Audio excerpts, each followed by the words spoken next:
एकादशी का व्रत करने में बहुत ही कुशल श्री अम्बरीश राजा। देखो भगवान अपने भक्तों के लिए कुछ भी कर सकते हैं, ध्यान से सुनना। हम नहीं समझ पाते भगवान की करुणा को, हम नहीं समझ पाते भगवान की कृपा को, जीव भटक जाता है। क्यों?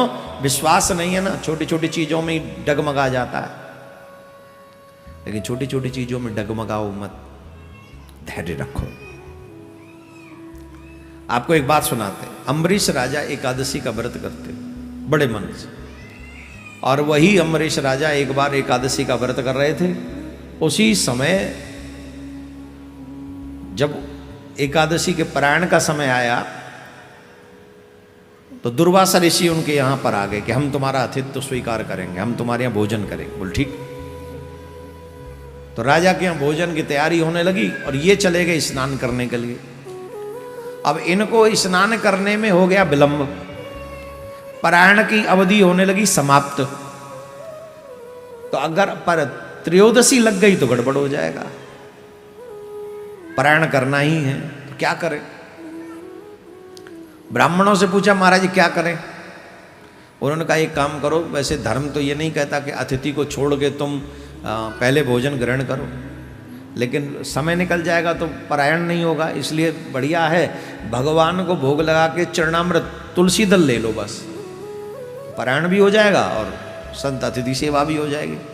अब इन्होंने ब्राह्मणों की बात मानकर तुलसी दल लिया। इनका तुलसी दल लेना हुआ, दुर्वासा जी का आना हुआ। और दुर्वासा जी का तो आप जानते ही हैं, बड़े विख्यात हैं काय में,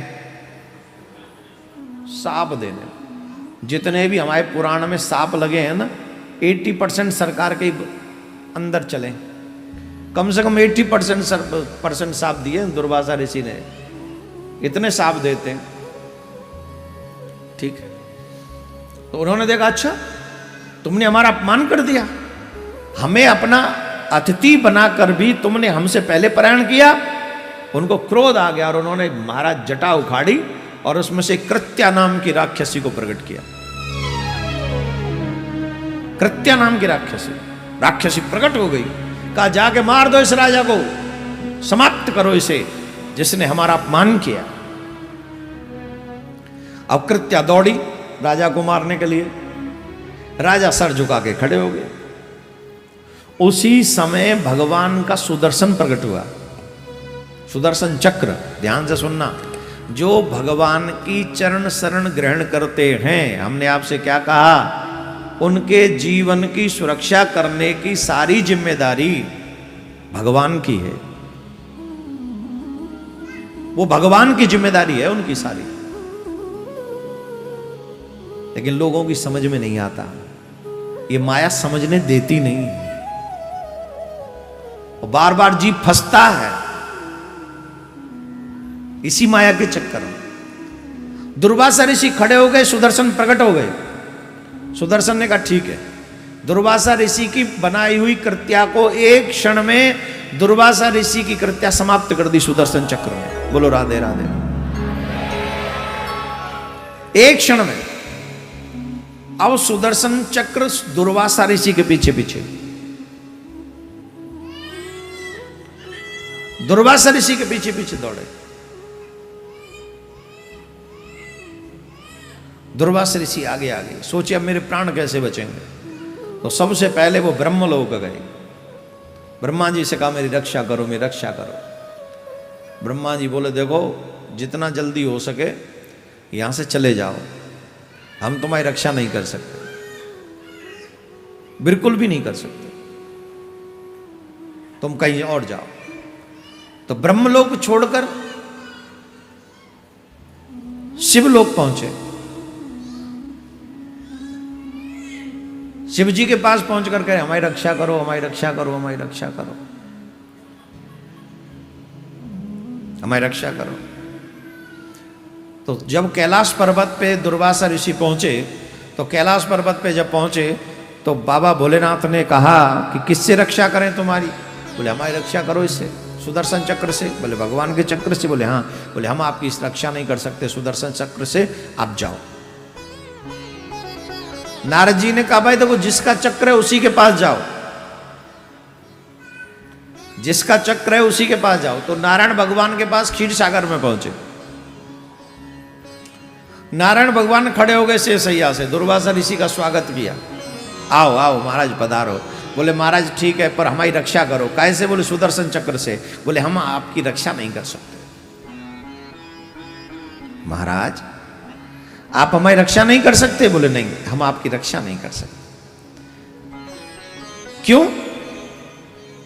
बोले महाराज आपको एक बात पता है, अहम भक्त पराधीन, मैं स्वतंत्र नहीं हूं,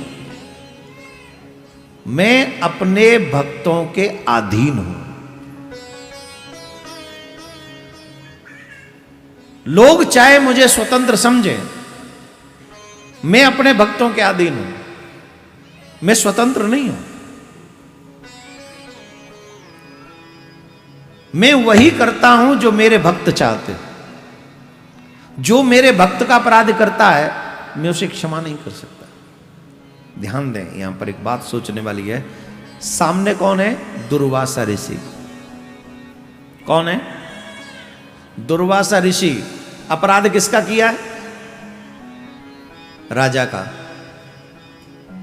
एक ऋषि ने अपराध किया है राजा का, और वो राजा है भगवान का भक्त, पूर्ण समर्पित भक्त। ऐसा वैसा नहीं है, पूर्ण समर्पित है। पूर्ण समर्पण का मतलब समझ लो, तुम इतना सोच नहीं सकते जितना राजा अम्बरीश करता है। तुम्हें सोचने की क्षमता नहीं है। आजकल के लोग तो स्नान करा दें, भगवान को पोशाक धारण करा दें, आरती कर दें, उनसे पूछो क्या? बोले हम भगवान की बहुत सेवा करते। इतने में कह देगा बहुत सेवा करते हैं। अगर अम्बरीश राजा की सेवा की 5-10% भी मैं आपसे कह दूं, लोग पूजा करना बंद कर दें। नहीं करेंगे, बिल्कुल कोई नहीं कर पाएगा। अब बताइए, अम्बरीश राजा अपने द्वारा खेत में हल चलाता है, फसल बोता है, और वहां से पूरी खेती फसल खुद काटता है। उससे जो अन्न मिलता है वो उसे साफ करता है, फिर पीसनो बनाता है। पीसनो बनाए के बाद में फिर उसे अपने हाथों से चाकी से पीसता है। फिर ठाकुर जी की रसोई स्वयं अपने हाथों से बनाता है। फिर ठाकुर जी के मंदिर में बुहारू, ठाकुर जी के मंदिर में वो पोछा बोछा जो भी वो स्वयं करता है। ठाकुर जी को सुलाना, निल्हाना, भोग लगाना स्वयं अपने हाथों से करता है। कौन? राजा। कौन? राजा। आप और कौन? आप और हम कौन है? हम राजा तो है नहीं, नौकरी तो है हम लोग। नौकर कहता है कि मेरे पास टाइम नहीं है भगवान के लिए। एक बात बताओ, राजा ज्यादा बिजी है कि नौकर? राजा ज्यादा बिजी है कि नौकर? जोर से बोलो। हम जैसे सर्वेंट, हम जैसे सेवक लोग कहते हैं हम पे टाइम नहीं है भगवान के लिए। और राजा 24 घंटे में से 24 के 24 घंटे भगवान। सोता कहाँ है मालूम? बेडरूम में जाके नहीं सोता वो। जहां भगवान विश्राम करते हैं, भगवान के मंदिर की सीढ़ी पे सर रख के सो जाता है। वहीं मंदिर पे सीढ़ी पे सर रखा और सो गया। अब सोचो वो राजा कितना समर्पित होगा। इवन राजा ने इसलिए विवाह नहीं किया बहुत दिनों तक, मैं विवाह करूंगा तो मैं ठाकुर जी की सेवा कैसे कर पाऊंगा। गजब की बात बताएं आपको, विवाह भी किया तो कैसे किया? खुद राजा बारात लेके नहीं गए, तलवार और पगड़ी भेज दी, उससे ब्याह कर दुल्हन आ गई। और दुल्हन को कितने दिन हो गए दूल्हा का मुंह नहीं देखा, सेवा से फुर्सत ही नहीं। और यहां 4 दिन हनुमान चालीसा का पाठ कर लें, झट कहते हनुमान जी हमारी सुनी नहीं रहे। 4 दिन हनुमान चालीसा का पाठ करके कहते हैं हनुमान जी हमारी नहीं सुन रहे। 2 बार बुधवार को सिद्धि विनायक लाने में लग के दर्शन कराते हैं, कहते हैं सिद्धि विनायक ने भी हमारी तो सुना ही नहीं। ले 2 दिन में ही चाहिए सब कुछ। और वो राजा का इतना नियम, बताओ इतने में से कितने कर पाओगे तुम? राजा, ऐसे भक्त राजा को भगवान कैसे इग्नोर कर दें? ऐसे भक्त की रक्षा क्यों न करें? दुर्वासा ऋषि से कहा, महाराज आप मेरे पूजनीय हैं, पर मैं भक्त के अगेंस्ट नहीं जा सकता। आपने मेरे भक्त का अपराध किया, मैं कुछ नहीं कर सकता आपके। I can't help you. Durvasa ऋषि बोले, प्रभु हमने सुना है आपकी शरणागति कभी निष्फल नहीं जाती। जो आपकी शरण में आ जाता है उसे निश्चित अभयदान मिलता है। क्या आज आपकी शरण में आना भी ये निष्फल हो जाएगा? आपका वो जो सबको अभयदान देना है कि जो मेरी शरण में आ जाएगा, योग क्षेम बहाम्यम, ये वचन मिथ्या हो जाएगा? भगवान बोले, नहीं, ये वचन मिथ्या नहीं होगा। हम आपकी रक्षा नहीं कर सकते, लेकिन आपकी रक्षा हो सके ऐसा उपाय बता सकते हैं। बोले क्या? बोले जिसका अपराध किया उसी से रक्षा मांगो जाके, क्षमा कर देंगे। बोले भक्त है, आप जाके तो देखो। दुर्वासा ऋषि दौड़े दौड़े दौड़े दौड़े गए। अम्बरीश राजा द्वार पे खड़े हैं। 1 साल हो गया पूरे क्रम को, जब से दुर्वासा जी यहां से गए हैं और देवलोक में इधर उधर भागे हैं। 1 साल हुआ, पूरा 1 साल। 1 साल तक राजा अम्बरीश इसी चौखट पे खड़े रहे, बिना कुछ खाए, बिना कुछ पिए।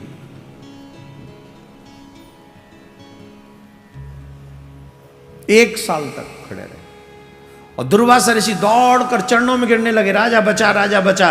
राजा ने उठा के हृदय से लगा लिया, नाथ उल्टी गंगा मत बहाओ, आप मेरे पूज्यनीय हैं, आप मेरे पूज्यनीय हैं।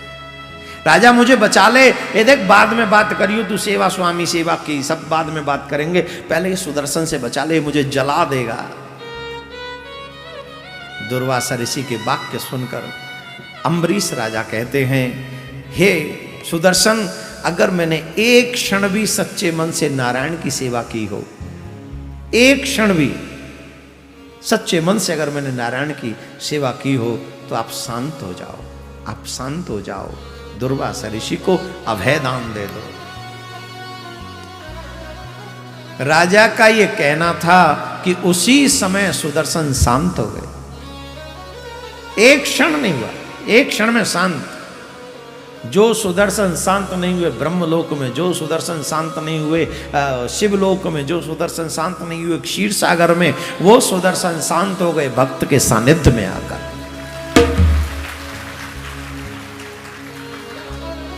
भक्त के सानिध्य में आकर शांत हो गए। इसीलिए जन्म जन्म के तापों का, जन्म जन्म के पापों का निवारण अगर कहीं होगा तो या तो भक्तों के पास, या संतों के पास, या सत्संग में ही होगा, और कहीं नहीं। कौन कौन चाहता है जन्म बर्बाद हो जाए? जो जो चाहते हैं जन्म बर्बाद हो जाए, संतों से सत्संग से दूर हो जाओ, भक्तों से दूर हो जाओ। और जो जो चाहते हैं कि जन्म बर्बाद ना हो, इसी जन्म में हमारा कल्याण हो जाए, तो जीवन पर्यंत दुनिया छूट जाए पर सत्संग मत छोड़ने देना। संतों का सानिध्य मिलता रहे, भक्तों की कृपा मिलती रहे, गुरुजनों का आशीर्वाद मिलता रहे, जब भी अवसर मिले सत्संग मिलता रहे, फिर देखो मेरे प्यारे कैसा कल्याण होता है। राधे राधे बोलना पड़े।